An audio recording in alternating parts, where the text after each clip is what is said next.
अमित भी हमारे साथ जुड़ रहे हैं। अमित, इस वक्त आप कहाँ हैं? चुनावी प्रचार, चुनावी मुसाफिर बनकर आप जाते रहे, चुनाव प्रचार कवर करते रहे, क्या दिखा इस बार चुनाव प्रचार में, क्या खास? अब जो शोर था भोपू का, जो लाउड स्पीकर का, सभाओं का, वो थम चुका है। अब जो सन्नाटा है, अब जो शांति है, ये प्रत्याशियों के दिलों की धड़कन बढ़ा रहा है। अब 20 तारीख को जनता अपने मताधिकार का इस्तेमाल कर उनके नाम पर मुहर लगाएगी। फिलहाल ये जो सन्नाटा है, ये जो शोर है, ये क्या कह रहा है? जी बिल्कुल, बता दें कि इस वक्त हम झड़िया के कतरास मोड़ पे हैं। एक तरफ बीजेपी का ऑफिस है, वहीं दूसरे तरफ जो है कांग्रेस का ऑफिस है।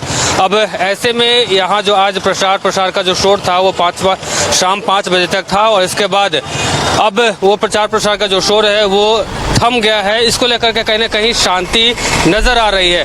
बता दें कि आज कई सभाएं हुई झड़िया में। चिराग पासवान की सभा थी, उसके बाद रागिनी सिंह का रोड शो था, बाइक रैली थी। उसके बाद बात करें तो पूर्णिमा नीरज सिंह जो कांग्रेस की प्रत्याशी है, उनकी भी बाइक रैली थी। उसके बाद कहीं ना कहीं जितने भी प्रत्याशी थे उनके मन में ये चल रहा था कि आज शाम 5 बजे तक ही प्रचार का समय है।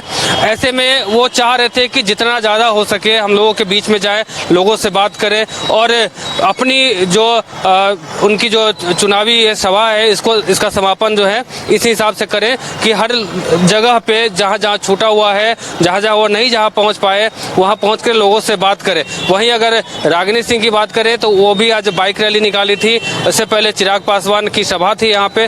तमाम जो बड़े नेता थे वो यहाँ पहुँच रहे थे, और शाम के 5 बजते ही यहाँ आज प्रचार थम जाने के बाद सब कहीं ना कहीं अपने घर की ओर रुख कर दिए हैं। अब कहीं ना कहीं विचार विमर्श किया जाएगा कि हमने कहाँ कहाँ प्रचार किए हैं, कहाँ नहीं किए हैं। वही तमाम जो लोग हैं अब वो भी अभी फिलहाल अब 20 नवंबर का इंतजार कर रहे हैं कि 20 नवंबर को जो वोट मतदान किए जाएंगे, अब उसके लेकर इंतजार है। उसके बाद 23 नवंबर का इंतजार रहेगा कि कौन कितना बेहतर प्रचार कर पाया, लोगों से जुड़ पाया, लोगों से अपनी जो बात है, अपनी जो उनकी जो मैनिफेस्टो है लोगों तक पहुंचा पाए, अपनी बात जो है लोगों तक पहुंचा पाए। ये जो चुनाव प्रचार हुए हैं, जो रोड शो हुआ है, जो सभाएं हुई हैं, क्या लोगों से, मतदाताओं से प्रतिनिधि कनेक्ट कर पाए हैं, या जो स्टार प्रचारक आए हैं वो लोगों से कनेक्ट कर पाए हैं खुद को? जी बिल्कुल, आज चिराग पासवान की यहाँ जनसभा थी। जनसभा में चिराग पासवान को देखने के लिए काफ़ी संख्या में लोग पहुंचे थे। चिराग पासवान के साथ फोटो क्लिक करवाने के लिए लोग परेशान थे। तो ऐसे में कह सकते हैं कि चिराग पासवान की लोकप्रियता यहाँ देखने को मिली। लोग काफ़ी संख्या में उनको देखने के लिए यहाँ पहुंचे थे। चिराग पासवान भी एक अलग अंदाज में लोगों से बात किया, लोगों से अपील की। और उसके अलावा अगर बात करें तो चिराग पासवान गाड़ी के जो छत होता है, 4 व्हीलर के जो छत है, उस छत पे खड़े होकर के लोगों से हाथ मिलाया, सेल्फी लिया और लोगों से कहीं ना कहीं उनसे बात करने की कोशिश की। सबसे उन्होंने हाथ भी मिलाया और लोगों को अपनी तरफ आकर्षित करने का जो उनका एक अलग अंदाज था वो देखने को आज झड़िया में मिला है।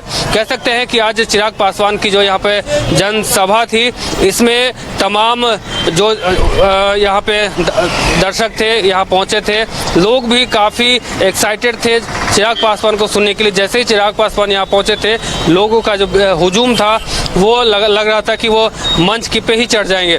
हालांकि मंच के नीचे उन्हें रोक दिया गया प्रशासन के द्वारा, सभी लोग। लेकिन चिराग पासवान की जिस प्रकार से लोकप्रियता यहाँ देखी जा रही थी, ऐसा में कह सकते हैं कि उन्होंने लोगों को काफ़ी कनेक्ट किया। वही अगर बात करें तो कल झड़िया में तेजस्वी यादव की भी जनसभा थी, उसमें भी काफ़ी लोग यहाँ दिखे। हालांकि लालू प्रसाद यादव के बेटे हैं, तो कहीं ना कहीं लालू प्रसाद की छवि लोग उनमें ढूंढने की कोशिश करते हैं, क्योंकि जिस अंदाज में लालू यादव प्रचार करते हैं, लोगों को कनेक्ट करते हैं, हंसते हैं, हंसाते हैं, और एक जो तंज होता है उनका, उसको सुनने के लिए लोग काफ़ी परेशान थे। और ऐसे में अब लोग भी सोच रहे थे कि तेजस्वी यादव की सभा है तो कहीं ना कहीं लालू यादव का भी उनमें जो कुछ न कुछ अंश दिखाई देगा और उसको कनेक्ट कर पाएंगे। तो ये देखने वाली बात है कि तेजस्वी यादव की भी सभा यहाँ हुई, चिराग पासवान की भी सभा हुई, सब में लोग जुटे। लेकिन कहीं ना कहीं मतदाता के ऊपर डिपेंड करता है कि वो अब कहाँ रुख करेंगे। जी चलिए, बने रहिए हमारे साथ। मदन, ये जो 2 बड़े चेहरे संताल के हैं, वो दोनों ही खेमों में चले गए, या यूँ कहें अदला बदली हो गए हैं इस बार के विधानसभा चुनाव में। ये कितना असर डालेंगे संताल की राजनीति पर, संताल के परिणाम पर? बिल्कुल, देखिए, नेताओं के दल बदलने से चुनाव के समय में ये जरूर कहा जाता है राजनीतिक दलों के द्वारा कि उनके जाने से कोई फर्क नहीं पड़ता, पार्टी को कोई असर नहीं पड़ता, पार्टी की सेहत पर कोई असर नहीं पड़ता, नेता ऐसे आते हैं जाते हैं। लेकिन एक नुकसान जो है ज़रूर होता है जब नेता बड़े कद के हो तब। ऐसा नहीं कि कोई छोटे नेता या छोटे कार्यकर्ता इस दल से उस दल में चले गए तो इससे कोई बड़ा फर्क नहीं पड़ता है। लेकिन अब चंपई सोरेन जैसे लोग अगर 40 वर्षों तक 45 वर्षों तक किसी फाउंडेशन मेंबर की तरह काम करें और फिर आखिरी चुनाव के वक्त में वो अगर दल बदल ले, सरयू राय जैसे नेता अगर दल बदल ले चुनाव के समय में, तो उसका नुकसान होता है। आपने देखा कि 2019 में एक सरयू राय के दल बदलने से कितना बड़ा नुकसान कोल्हान के क्षेत्र में बीजेपी को उठाना पड़ा। तो ऐसी ही परिस्थितियां फिर से एक बार बनी है कि चंपई सोरेन जैसे नेता अगर दल बदल लेते हैं तो फिर एक वैचारिक लड़ाई जो है उसमें थोड़ा बदलाव जरूर देखने को मिलता है। आखिर ऐसी क्या परिस्थिति हुई कि ऐसे नेताओं को अंतिम वक्त में जो है दल बदलना पड़ता है। तो ये जरूर है कि नेताओं के दल बदलने से अगर कद बड़ा हो तो जरूर कुछ ना कुछ। देखिए, सीता सोरेन परिवार से भी हैं और बीजेपी में वो चली गई। हालांकि लोकसभा चुनाव भी उन्होंने बीजेपी की टिकट पर लड़ा और इधर अब लुइस मरांडी जेएमएम में आ गई हैं। तो एक तरह से ये दोनों जो बड़े चेहरे हैं ये संथाल की राजनीति में कितना असरदार रहे हैं और कितना परिणाम पर असर डाल सकते हैं? देखिए, दोनों दो विपरीत धारा के लोग हैं। लुइस मरांडी एनडीए फोल्डर की नेता थी जो कि हेमंत सोरेन को हरा चुकी थी और सीता सोरेन इंडिया फोल्डर की नेता थी जो कि बीजेपी के खिलाफ आवाज बुलंद करती थी। लेकिन वक्त और परिस्थितियां राजनीति में हालात कहते हैं बदलते हैं और नेताओं के स्वर बदल जाते हैं, नेताओं के झंडे बदल जाते हैं। इसी का ये परिणाम है कि जो स्थितियां बनी है उसके तहत हेमंत सोरेन की बड़ी भाभी यानी कि सीता सोरेन उनका साथ छोड़ करके एनडीए फोल्डर में आ गई और लुइस मरांडी का टिकट कटा। जो वो दुमका से चुनाव लड़ रही थी, ऐसे में उनका टिकट कटा, तब वो टिकट के लिए जो है जेएमएम में शामिल हुई। तो ये परिस्थितियां राजनीति में बदलता रहता है और चुनाव के वक्त में आपको ये तस्वीरें अक्सर देखने को मिलेगी। जैसे ही किसी उम्मीदवार का टिकट कटा जो संभावित थे या फिर जो अपनी दावेदारी देते हैं, टिकट कटने के बाद वो किसी दूसरे दल में, विपक्षी दलों में या फिर कोई नए दल भी ढूंढ करके वो चुनावी मैदान में उतरते हैं। तो ये तस्वीरें तय मानी जाती हैं कि नेताओं के दल बदल के सिलसिले जो हैं चुनाव के टाइम में वो अक्सर देखने को मिलता है।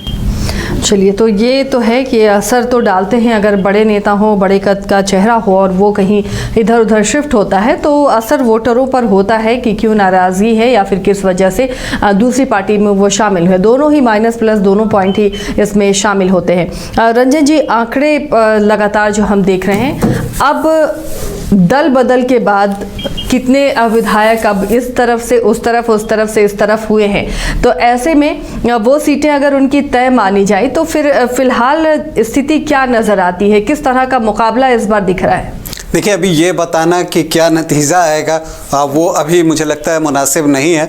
इस पर आंकड़ों को अगर देखें तो, क्योंकि अगर हम आंकड़ों की बात करें तो देखिए, जैसे अगर आप बात कर लीजिए मांडू की, तो वो जो सिटिंग थी सीट वो बीजेपी की थी।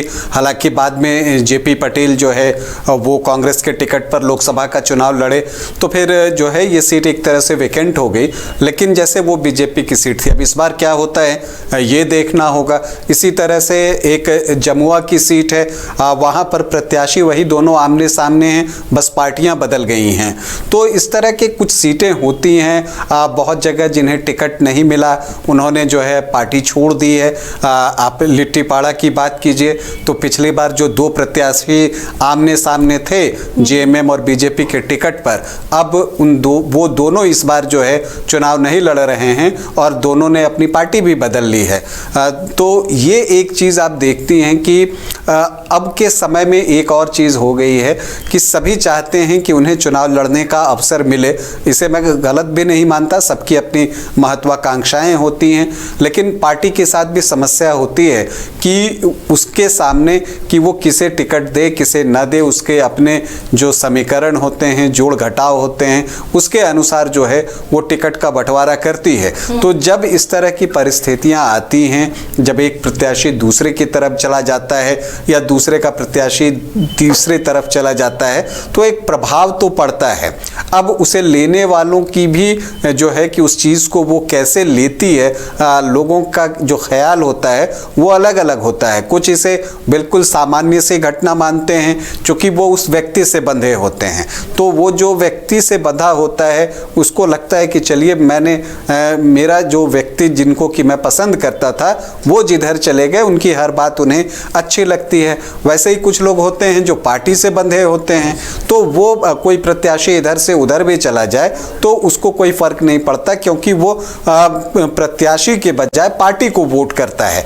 तो इसी तरह की सोच है। अगर आप इतिहास देखें तो कई बार आपको लगता है कि दल बदल करने वाला जो है वो चुनाव नहीं जीत पाता, और कई बार आप देखते हैं कि रातों रात जिसने जो है दल बदल लिया वो भी चुनाव जीत जाता है। तो दोनों तरह के उदाहरण जो है वो हम सबके सामने हैं। तो इसीलिए मुझे लगता है कि जो चुनाव हो रहा है, इम्पॉर्टेंट बात जो है यहाँ पर, वो चुनाव बहुत कड़ा मुकाबला आप कह लीजिए वो देखने को मिल रहा है। कोई वेव देखने को किसी के पक्ष में नहीं मिल रहा है, ये भी एक बात है।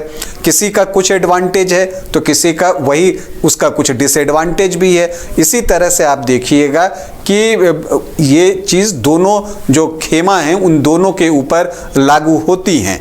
तो कोई लोग उसकी प्रशंसा कर रहे हैं तो वहीं कुछ उनसे नाराज़ हैं, उनकी नाराज़गी है, सबकी अपनी अपनी वजह होती है।